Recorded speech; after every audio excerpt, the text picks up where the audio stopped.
What's up, guys? It's your boy coming back with another video. I cannot believe I'm getting ready to tell you guys what I'm getting ready to tell you. So apparently we're going to talk about an article that comes from npr.org. It come out on December 16th, 2021. So the White House aims to boost the ranks of the pandemic-strained trucking industry. Everybody's like, yeah, they're gonna help us out. They're gonna do good by the trucking industry, right? I hope you didn't really think that. Even though I didn't give you too long, I hope you didn't think that.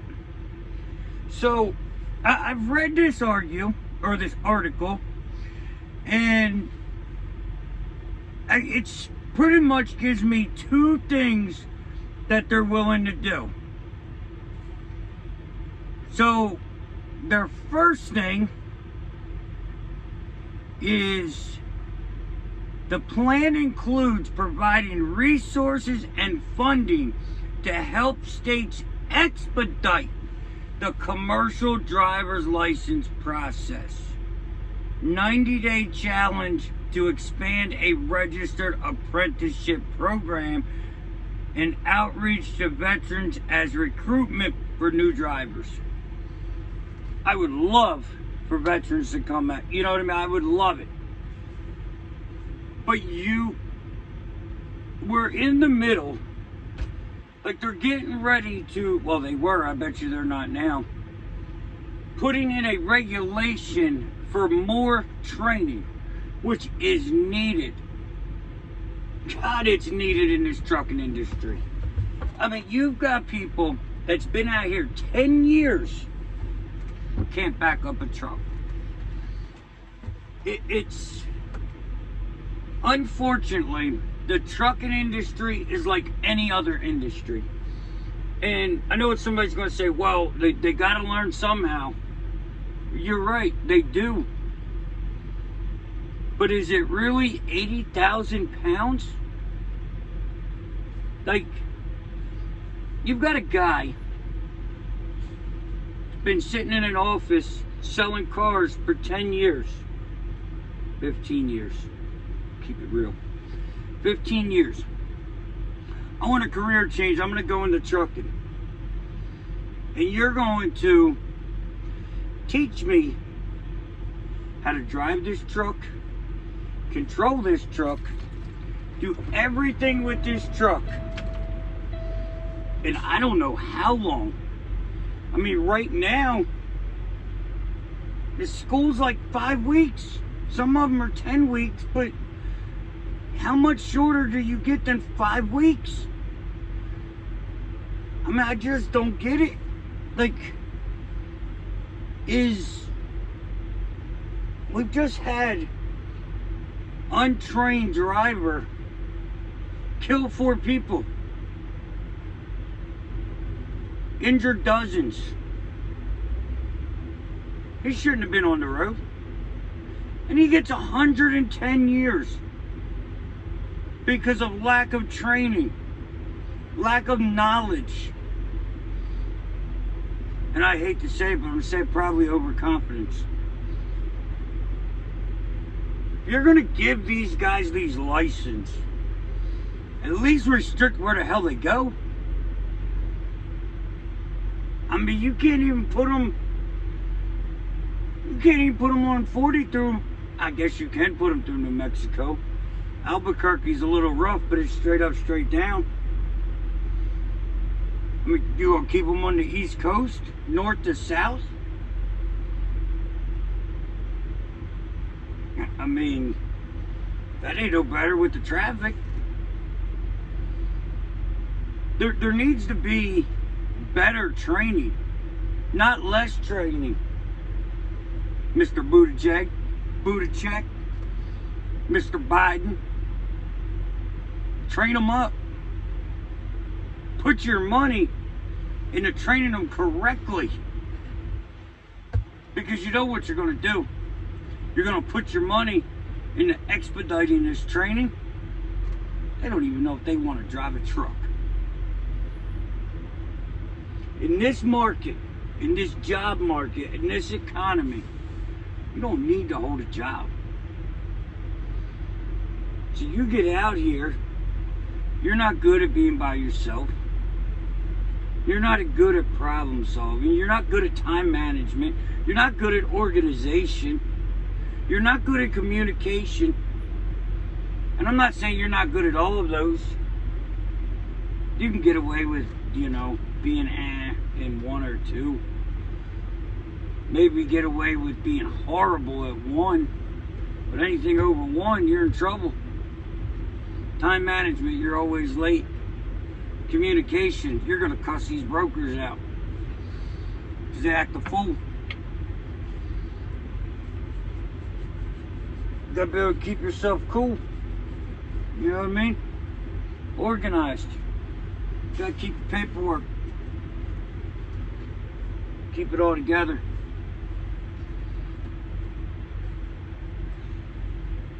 You got to have some mechanical skills. Even if you're a company driver, I mean, yeah, you can be the guy that calls all the time for maintenance or repairs. I had a light go out.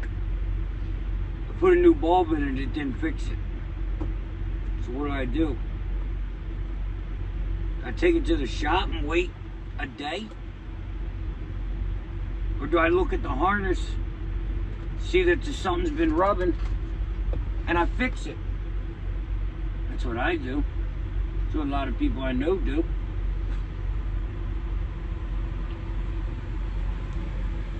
You're not teaching them that stuff.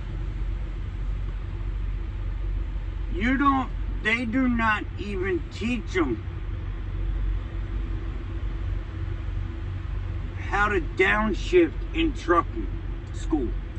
When I went to school,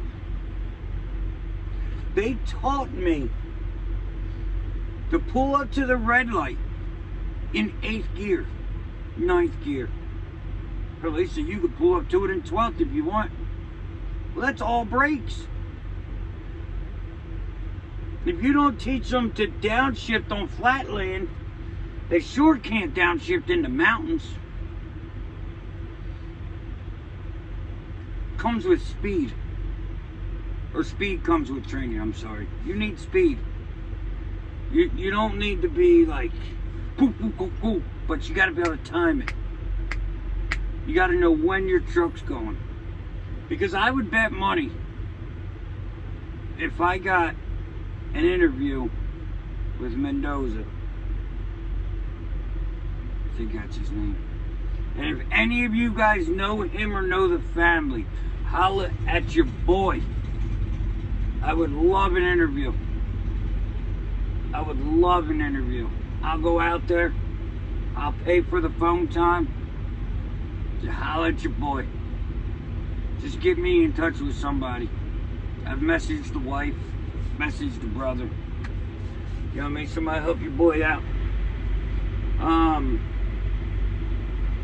He was probably trying to downshift and missed a gear. And once you miss a gear, how do you catch it? Believe it or not, you gotta rev the motor up. You gotta rev that son bitch to the moon at 85 miles an hour in order to catch 12th. You gotta be, you're probably maxing. You might not even catch it. You're gonna catch 13th, but it's not, it's not gonna help you. Just gotta have, like, the training's not there. They don't do enough for these people. And the veterans in trucking are so aggravated and tired of it, they don't want to help. And you try to help these people, and they're like, well, that's not what they taught me. That's not what I do. So we see lack of training is going to get worse. That's what the administration's trying to do. Now this next one, I agree with it, but what in the heck does this have to do with the supply shortage, supply chain shortage? It says,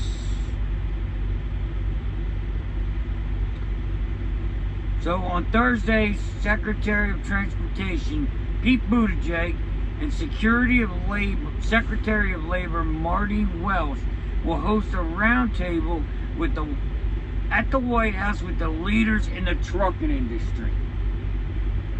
These business owners that's never driven a truck. I went through this in a previous video.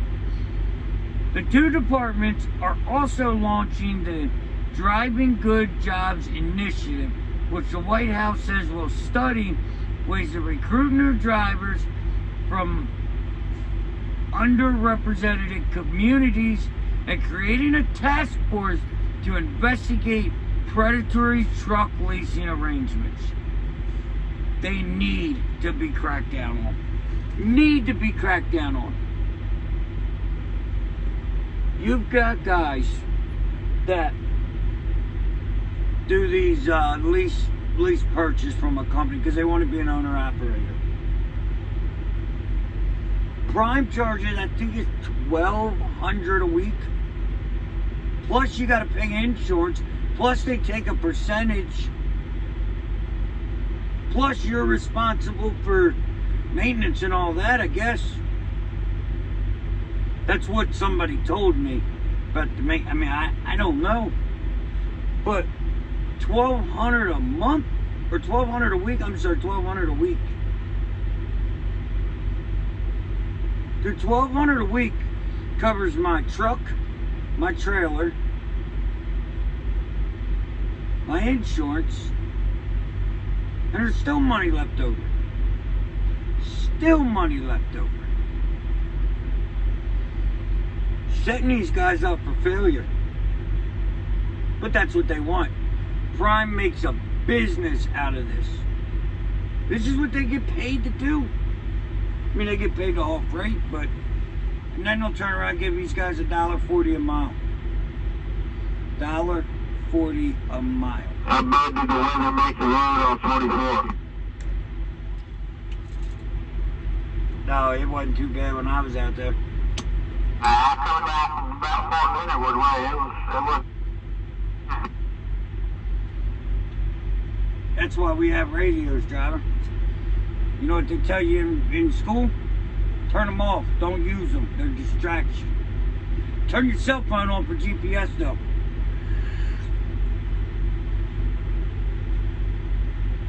You know, I thought, everybody thought, Pete Buttigieg might help us. No, we didn't. Knew from the beginning what he was all about. When you do things for the wrong reason, you get the wrong outcomes. So guys, this is what we got to look forward to. They're going to try to save the day.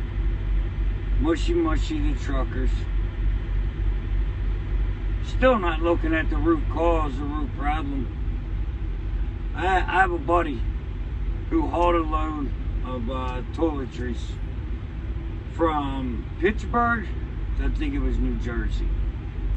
Well, he gets up there and they weren't strapped correctly. Like they weren't wrapped in the saran wrap, whatever you call them. And good enough. 10 of them shifted.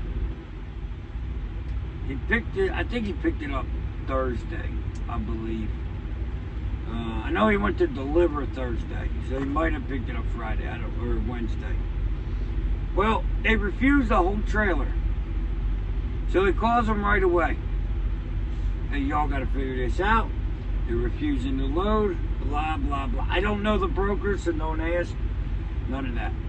So he calls them. They won't give him a solution. He says, well, I'm going to take it to the warehouse. You can't do that. You're holding our load hostage. No, actually, you can do that. So they thought that they were going to call his shots, tell him what to do with his truck, and make the rate. No, you don't let them do that. You ought not toot my own horn, but luckily he called me, and I have experience with dealing with this. So I knew what to tell him, you know, and got the form and all that. So he got taken care of, luckily. But you got to stand your ground. Because they were trying to walk all over him like it was his fault. So, just another wonderful story of, you know, what we're dealing with out here. But if you guys think this is a solution, holler at your boy, let me know. Let me know what you think. If you think it's a big mistake, let me know that too. Let me know in the comments, what do you think? What is the real issue going on right now? Put it in the comments. If you like these videos I've been doing with trucking news, trucking related articles, topics, holler at your boy, let me know. Like, share, subscribe, hit the notification bell so you know when we go live, which we don't do that much anymore. When we drop bombs, drop knowledge, or just drop opinions. But make sure you're subscribed and you hit the likes. And I will see you tomorrow. Peace.